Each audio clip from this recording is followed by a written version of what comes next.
একটা ইন্টারভিউ আছে, সকাল 10টায় রিপোর্ট করতে হবে। ঠিক আছে দাঁড়া, আমি আসছি।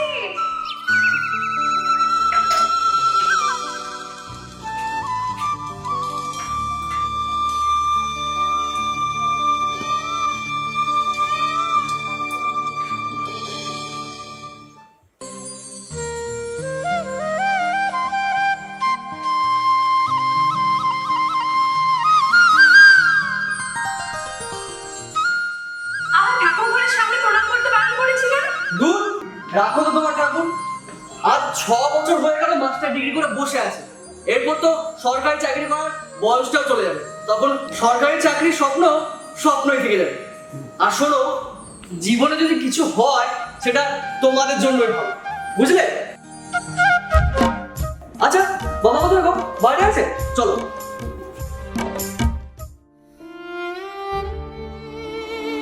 আবার বেকার যুবকদের আত্মহত্যার ঘিরে চাঞ্চল্য। উফ, দেশটা যে কি হলো।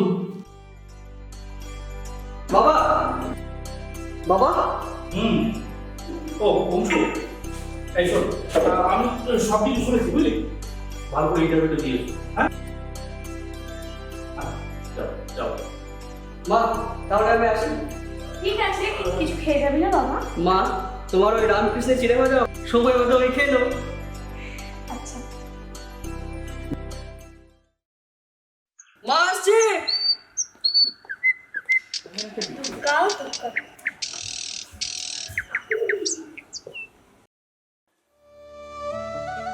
হে ভগবান, এবার যেন ওষুধ চাকরি না হয়ে যায়। হ্যাঁ, ঠিকই বলেছো। ছেলেটা এত ভালো পড়াশোনায়, এত ভালো রেজাল্ট করলো। আর শোনো, আমার এই রিটায়ারমেন্টের টাকা আর কদিন চলবে বলতো? তুমি এই সমস্ত বিষয় নিয়ে আর চিন্তা করো না। দেখো, মা করুণাময়ী কৃপায় সব ঠিক হয়ে যাবে। হ্যাঁ, সেই আর কি। তোমার মা করুণাময়ী কিভাবে যদি সব ঠিক হয়ে যায়। আচ্ছা, তাহলে তুমি স্নানটা সেরে এসো, আমি তাহলে তোমার জন্য খাবার বানাই। হ্যাঁ, যাও তুমি খাবার বানাও, আমি সন্ধ্যা খেয়ে যাবো।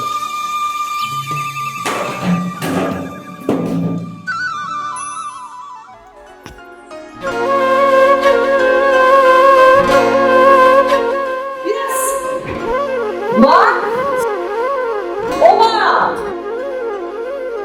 মা ও মা, আরে কি হয়েছে নাকি? আমি এখানে। মা দাঁড়ো, দারুণ একটা খবর আছে।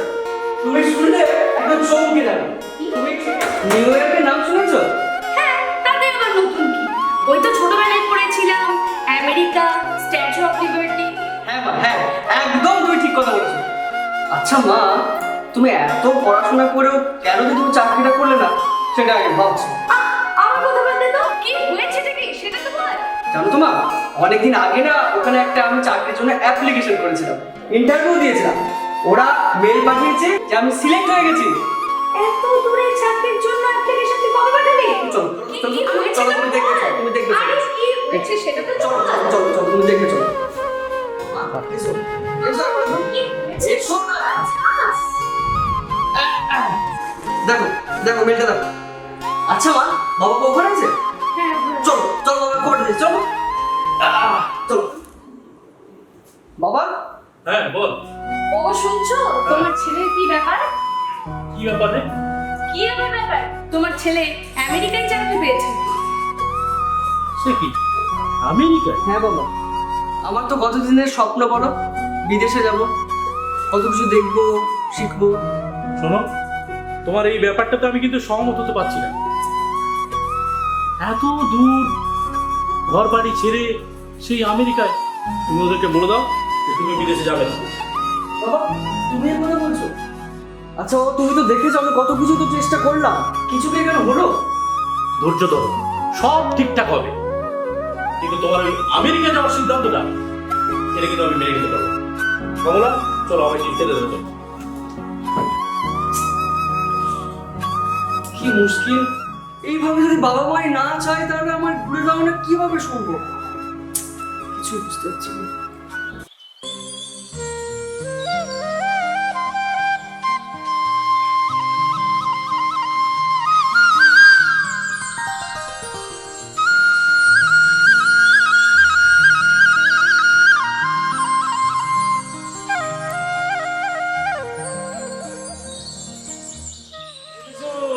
কেমন আছিস রে? আরে অরুণ দা, বসুন বসুন বসুন। আর দুটো কড়া করে চা বানাবি? হ্যাঁ, এই দিই দিই দিই, বসুন, বসুন। আরে সত্যিনাথ দা যে, বলো কেমন আছো? বলছি আমাদের নবীন বাবুকে দেখছি না? আরে নবীনের তো এখন বিশাল ব্যাপার। আচ্ছা, ওর ছেলে অংশু ও নাকি আমেরিকাতে চাকরি পেয়েছে রে। বলিস কি রে, নবীনের তাহলে বুড়ো হয়েছে কপাল পড়লো। আগে তা যা বলেছো, ওই মল্লিক পাড়ার অবিনাশ বাবু শেষ বয়সে তো মুখে আগুনটাই পেল না। আর ওই তো নবীন আসছে। এই নবীন আসো আসো আসো আসো। আরে ওই তো নবীন দা আসছে, আসছে। হ্যাঁ নবীন দা, বসো বসো বসো। বসো বসো। আরে তোমার কথাই তো হচ্ছিল এতক্ষণ ধরে। নবীন দা, তা সবাই মিলে আমার নামে কি দুর্নাম করছিলে শুনি? হ্যাঁ, আরে দুর্নাম করবো কেন, বিশুর দোকানে আমাদের মতো গিয়ে ভূতদের সাথে চা খাবি কেন? নাকি বলি বিশু? তা যা বলেছো। চা দেবো? একটু চা দে। চা দেবো? না বিশু, আমি আর চা নেবো না রে। বেশি হেয়ালি না করে তোরা কি বলতে চাইছিস সেটা বল। একই মন মেজাজ ভালো নেই।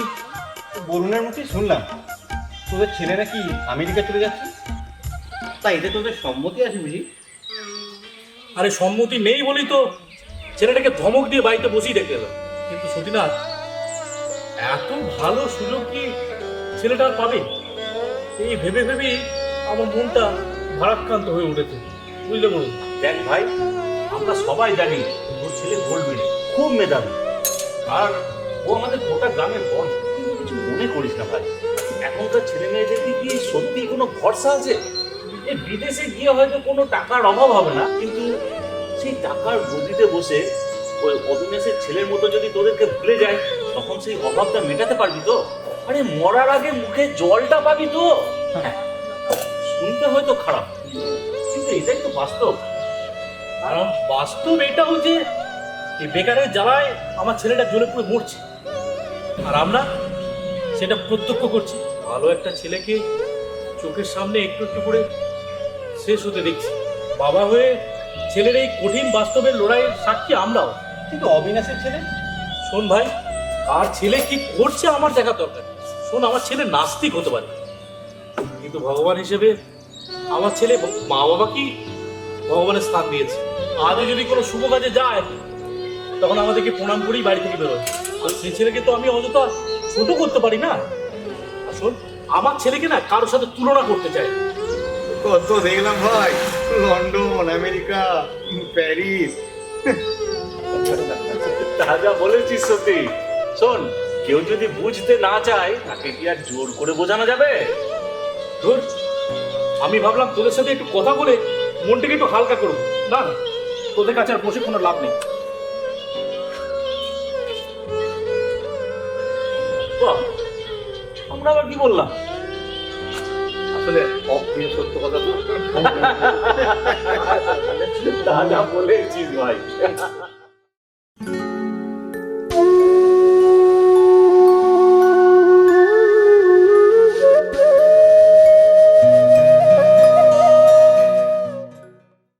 এক ছেলে ছেলে নয়, তোমার একটা মেয়ে দরকার। ছেলে খারাপ হলে বিপদ, ছেলে ভালো হলেও বিপদ। খারাপ হলে সারা পাড়া অভিশাপ দেবে, ভালো হলে আমেরিকা কেড়ে নেবে।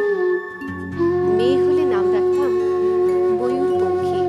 ভুল বললাম, বলতে হবে নাম রাখবো ময়ূরপঙ্খী। ছোট্ট ছোট্ট পা, ছোট্ট ছোট্ট হাত, টলমল করে এগিয়ে আসছে সে আমার দিকে। আমি বলছি তুই বন্ধ কর। মা, তুই আমাকে ভালোবাসবি তো? ছেড়ে যাবি না তো? যাকে শোনো, আমি একটা সিদ্ধান্ত নিয়েছি। রাস্তা থেকে ঘুরে এসে আবার কি সিদ্ধান্ত নিলে? আরে হাসির কথা নয়। অংশু কোথায় গো? কেন, কি হয়েছে? আরে বলছি, কি হয়েছে সেটা আমি বলছি। আমি ভাবছি, না এটা রাখো, ওদিকে রাখো। আমি ভাবছি যে অংশুকে আমি আমেরিকায় পাঠাবো, বুঝলে? তুমি কি পাগল হয়ে গেছো? তোমার হঠাৎই মতান্তর কি করে হচ্ছে? আমি কিন্তু অংশকে ছেড়ে থাকতে পারবো না, একদমই না, আমি পারবো না। কমলা, আমি তোমার কষ্টটা বুঝি। আমাদের আর কদিন বলে, আমাদের 3 কাল পেরিয়ে এই 1 কালে এসে ঠিকেছি। তাছাড়া আমরা তো আমাদের ছেলের ভবিষ্যৎটা নষ্ট করতে পারি না। আচ্ছা তুমি বলো, সুযোগ কি বারবার আছে? হ্যাঁ, আসো না তো। আমি তো আমাদের ছেলেটার ভবিষ্যৎ নষ্ট করতে পারি না। আর সবচেয়ে বড় কথা হলো, বেকার শোনার থেকে প্রবাসী শোনা অনেক ভালো। আর তুমি ওকে ওর প্রাপ্য থেকে বঞ্চিত করো, বুঝেছো? যাও, তুমি একবার অংশকে ডেকে নিয়ে এসো। ঠিক আছে, আমি অংশুকে পাঠিয়ে দিচ্ছি।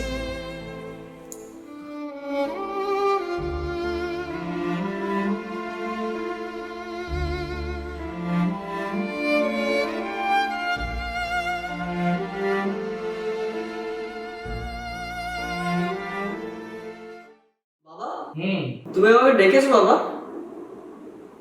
অংশু, এসো এসো। বসো। তোমাকে কবে জয়েন করতে বলেছে? কোথায় বাবা? এরই মধ্যে ভুলে গেলে? আমেরিকায়। আরে এই দেশে তো তুমি কোনো চাকরি পাওনি যে আমি এই দেশে জয়েন করার কথা বলবো। বাবা, ওরা না 2 মাস সময় দিয়েছে। হুম, তার মধ্যে ভিসা, প্লেনের টিকিট, আচ্ছা সমস্ত কিছুই আমাকে ব্যবস্থা করে দিতে। আচ্ছা। তারপরে যখন আমি ওখানে যাব, তখন ওরা সমস্ত খরচা মিটিয়ে দেবে। আচ্ছা। না, তুমি এইসব নিয়ে কিচ্ছু ভাববে না। তুমি সব রকম ভাবে প্রস্তুত নাও। হ্যাঁ, আমেরিকা কিন্তু তোমাকে যেতেই হবে। সত্যি বলছো বাবা? থ্যাংক ইউ বাবা।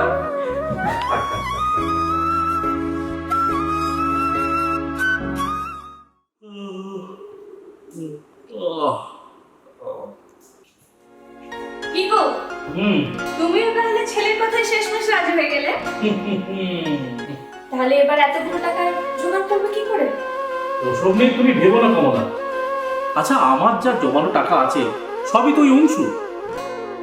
তাছাড়া আমাদের ছেলেটা যদি সুপ্রতিষ্ঠিত হয়, তাহলে ওকে শত কষ্ট হলেও ওকে টাকা দিয়ে আমি আমেরিকা পাঠাবো। এত ইন্টারভিউ দিল আমার ছেলেটা, কিন্তু তাতেও কি আমার ছেলে কপাল খুলেছে? খুলেনি। হ্যাঁ, আর শোনো, প্রায়ই এখন আমি খবরের কাগজে পড়ছি বেকার ছেলেদের আত্মহত্যার খবর। আচ্ছা, তুমি কি চাও হতাশ হয়ে ছেলেটা? চুপ করো, তুমি চুপ করো। তুমি এরকম অলক্ষণে কথা বলো না তো।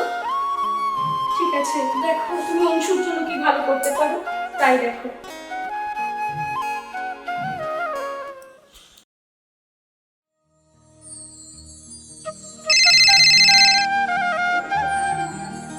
হ্যালো, হ্যাঁ, yes sir, right sir, myself Anshuman Biswas sir. Everything is all right sir. Okay sir, see you soon sir, take care sir. Okay sir, okay. হ্যাঁ অংশু, কে ফোন করেছিল? আমি ঠিক আছে বস ফোন করলাম, জিজ্ঞেস করলেন যে আমার সমস্ত কিছু ব্যবস্থা হলো কি। বাবার টাকায় তো ভিসা, এয়ার টিকিট সব তো ব্যবস্থা করেই নিয়েছি। যাওয়ার আগে ওই কটা জামা কাপড় কিনে নিলেই হলো। মা, যত দিন যাচ্ছে না খুব এক্সাইটেড লাগছে। আচ্ছা মা, তুমি কোনোভাবে আমার যাওয়াটা মেনে নিতে পারছো না? আচ্ছা তুমি বলো তো, তোমার ভগবান কি আমার ভালো চান? আর যদি চাইতেনি, তাহলে আমাকে এই দেশ ছেড়ে তোমাদের মতো ভগবান স্বরূপ মা বাবাকে ছেড়ে বিদেশে যেতে হতো? তা আমি জানি না ভগবান কি চান না চান, কিন্তু আমি এতটুকু জানি যে তুই আমেরিকা গিয়ে অনেক বড় হবি। আচ্ছা মা, আমি তো বছরে একবার আসবোই, আর আমি তো চিরদিনের জন্য বলে যাচ্ছি। আর ভালো চাকরি পেলে আবার চলে আসবে এখানে। আচ্ছা বাবা, বেশ বেশ, ঠিক আছে। ঠিক আছে।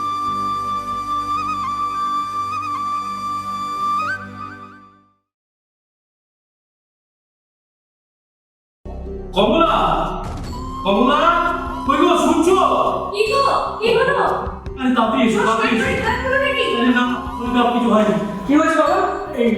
এই দেখ পেপার কি লিখেছে দেখ।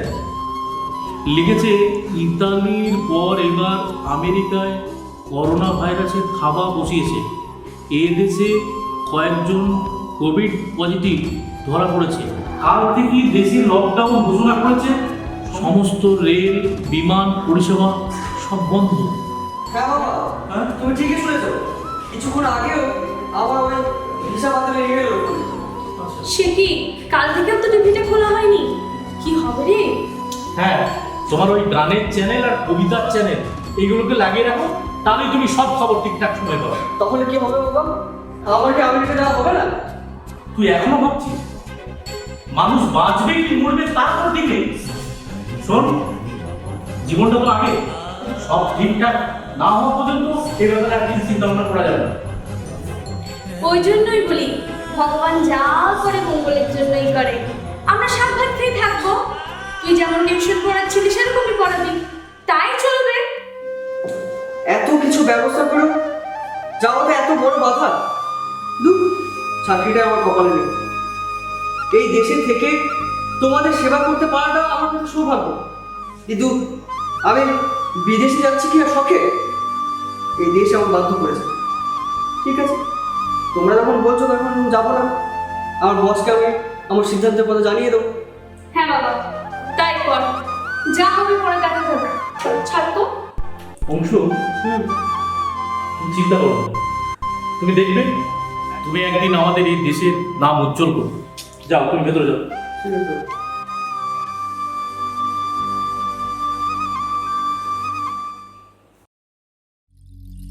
আমার